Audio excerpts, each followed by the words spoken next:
Cabinet meeting में जो कुछ प्रमुख निर्णय लिए गए हैं उसके बारे में थोड़ा जानकारी आपको दे रहा हूँ। एक तो एजेंडा पुलिस की ओर से प्रस्तुत किया गया कि 3 तरह के प्राइज, एक तो वीरता पदक और एक उत्कृष्ट अन्वेषण पदक, उत्तम सेवा पदक, और जिसको मुख्यमंत्री की ओर से वीरता पदक, गृह मंत्री की ओर से उत्कृष्ट अन्वेषण पदक और डीजीपी साहब की ओर से उत्तम सेवा पदक, ये सब पदक 1 से 10 संख्या इनकी रहेगी। जितनी जितनी संख्या उस वर्ष में ऐसे जो लोग होंगे, जो कर्मचारी होंगे और अधिकारी भी होंगे, तो जिनको इस श्रेणी में एक कमेटी रिकमेंड करेगी उनको सबको पदक दिए जाएंगे। वो 1 से लेकर 10 तक संख्या रहेगी और इनको सबको 6 महीने की उनकी सेवा का विस्तार भी दिया जाएगा, यानी सेवा की एक्सटेंशन भी उनको रिटायरमेंट के समय दी जाएगी। दूसरा जो निर्णय है, सिख गुरुद्वारा प्रबंधक समिति जो नई बनी है हरियाणा की, उनके चुनाव के नाते से आवश्यक था कि उनके जो रूल्स हैं वो बनाए जाए। तो आज जो रूल्स, उनके नियम हैं, उनको पास कर दिया है, उनको अधिनियमित किया गया है और उसके होने से अब उनकी जो वार्डबंदी है, हालांकि वो प्रोसेस में है, लेकिन वो फाइनल करने से पहले रूल चाहिए। तो वार्डबंदी फाइनल होगी, बाद में वोटर्स बनेंगे, वोटर के बाद उनका इलेक्शन होगा। तो जो चुनाव उनका इलेक्शन कमिश्नर हैं जो तय हो गए हैं, वो इस काम को आगे बढ़ाएंगे। हरियाणा उद्यम रोजगार नीति 2020 के तहत अधिसूचित माल ढुलाई सहायता योजना में हमने उनको 25 लाख रुपए तक की माल ढुलाई की सब्सिडी, ये भी खास करके जो निर्यात करते हैं, जो आज के बाद जितने उनके कॉन्ट्रैक्ट होंगे उस पर ये उनको मिलेगी। पब्लिक हेल्थ जो डिपार्टमेंट है हमारा, अभी तक वो जो बिल इकट्ठे करते हैं, उन्होंने कोई अपनी एजेंसी तो ऐसी नहीं लगाई हुई।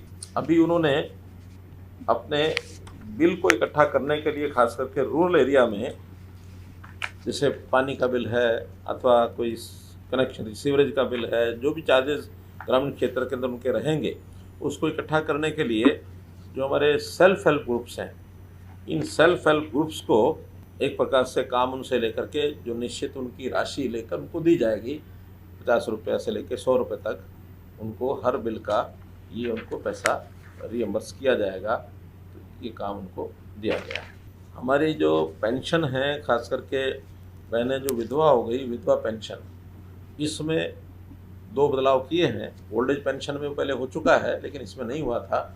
एक तो उनकी अपनी इनकम, जैसे 2 लाख से 3 लाख हमने वृद्धावस्था पेंशन में उसकी लिमिट की थी कि पहले 2 लाख थी, वो 3 लाख तक भी उनको मिलेगी। ऐसे ही इनके लिए भी अब ये 2 लाख की से बढ़ा करके 3 लाख कर दी गई है। और दूसरा एक निर्णय है कि पहले विधवा पेंशन जो मिलती थी उसको आखिर तक विधवा ही नाम कहते थे, विधवा पेंशन ही कहते थे। अब 60 साल की आयु तक तो उसका नाम विधवा पेंशन ही रहेगा। जैसे वो 60 से ऊपर हो जाएंगी, ऑटोमेटिकली उनका नाम ओल्ड एज पेंशन में चला जाएगा। अब उनका पेंशन वही है, बाकी सब चीज़ें वही है, केवल नॉमेनक्लेचर में बदल हो जाएगा। संख्या में कुछ ओल्ड एज पेंशन की संख्या बढ़ जाएगी और जो विधवा पेंशन उसकी संख्या भी कम हो जाएगी। उनका ऑटोमेटिक ट्रांसफ़र होने का ये विषय है। माइक्रो और स्मॉल जो हमारे एंटरप्राइज है, एमएसएमई में ये देखा गया है कि बहुत से इनके झगड़े, आपस में विवाद जो होते हैं परस्पर लेन देन के, और उसमें विशेष तौर पर जो एमएसएमई के एंटरप्रेन्योर्स हैं वो कहीं ना कहीं दबे रहते हैं। उनके झगड़ों में उनको मिलता नहीं है, न्याय नहीं मिलता, बड़े लोगों के साथ उनको जूझना पड़ता है।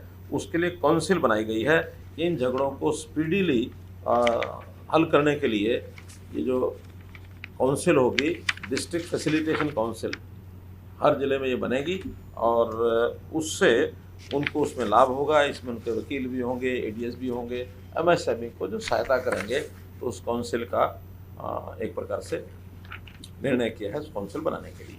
पंचायती राज के अंतर्गत एक उनके नियमों में संशोधन किया है और उस संशोधन के हिसाब से, हालांकि एक्ट में तो पहले भी लिखा हुआ है लेकिन नियमों में कहीं नहीं लिखा था, वो नियमों में डाल दिया है कि जो कोई काम पंचायती राज की सूची में होते हैं, 28 प्रकार के अलग अलग प्रकार के काम होते हैं, उनको एक्ट के हिसाब से उनको अधिकार भी होते हैं, उनकी जिम्मेदारी भी होती है। पैसा भी सेंटर से भी आता है, स्टेट से हम भी देते हैं, कुछ अपनी इनकम होती है। लेकिन वो अभी तक ये था कि जो हमारे पास यहाँ काम आ जाते हैं, कोई भी नागरिक हमको पहुँचाता है तो हम उनको पहले भेज देते थे, उनकी डिस्क्रिप्शन है कि उस काम को करें या न करें। अब जो काम हमारे यहाँ से भी जाएंगे स्टेट गवर्नमेंट से, वो उनको करने होंगे जो उनके दायरे में काम आते हैं। मानो कोई गली हमारे पास आ गई, कोई मुझे भी चलते पकड़ा देते हैं, अभी गली बनवा दो, तो गली बनाने का काम राज्य सरकार का नहीं, वो पंचायत का काम है। तो हम उनको डायरेक्शन देंगे कि हाँ, इस काम को आपके गांव की नागरिक की ही डिमांड है, इसको आप कराएं। तो नियम में एक छोटा परिवर्तन किया है, जिससे कई बार विधायक हमारे कह देते थे कि अब तो आपने पंचायतों को सारे पावर दे दिए, हमारी बात भी सुनेंगे नहीं सुनेंगे। अब उसमें से ये है कि चाहे विधायक की ओर से भी काम आएगा, MP की ओर से आएगा, या नागरिक भी कोई देगा, तो किसी भी जगह से हमें मिलेगा तो हम पंचायत को भेजेंगे, ताकि वो काम उसको बशर्ते के उसके पैसे भी जो है हम भेजते हैं, उस पैसे में से वो कराएंगे। कुछ जातियां हैं, नाम बोल रहा हूँ, 7 कास्ट हैं, अहेरिया, अहेरी, हेरी, हारी, तूरी, थोरी और राय सिख कम्युनिटीज़। ये सब केंद्रीय नोटिफिकेशन में इन सबको SC में जोड़ दिया गया है, लेकिन हमारे यहाँ इसको चेंज नहीं किया। पहले ये BCA में थी, तो यहाँ BCA में भी चल रही थी और SC में भी चल रही थी, और वो जो ऑटोमेटिक सिस्टम होता है, इनको SC की बजाय अभी भी हम BCA का सर्टिफिकेट देते थे। तो जब ये बात ध्यान में आई, तो अब उन 7 जातियों को SC में है तो SC का ही सर्टिफिकेट जाएगा, BCA का अब नहीं जाएगा, जबकि उनकी डिमांड थी कि हमको जब हम SC में आ गए तो BCA का सर्टिफिकेट क्यों मिलता है। तो हमने उसको BCA से निकाल दिया, अब SC में ही रहेंगे। और इसी तरह जो बैकवर्ड क्लासेस A की जो लिस्ट है, उसमें एक जाति लिखी है जोगी और एक लिखी है जंगम जोगी। अब वो किसी ने लिखी होगी भी जंगम जोगी, वो जोगी होते हैं जंगम जोगी, लेकिन उनका कहना है कि जंगम अलग होते हैं, जोगी अलग होते हैं। तो जोगी लिखा हो तो लिखा ही है, तो जहाँ जंगम जोगी लिखा उसको केवल जंगम कर दिया है। हाँ, अब जोगी अलग है, जंगम अलग है। अगर मानो एक भी मानते हैं तो भी इनको सर्टिफिकेट अपना अपना ही मिलेगा, जंगम का जंगम का। हाँ, वो BCA दोनों में, BCA में है जंगम भी और जोगी भी। जंगम जोगी इकट्ठा नहीं मिलेगा, तो ये दोनों को एंट्री में थोड़ा परिवर्तन किया है, ये उसके अंदर विषय आया है।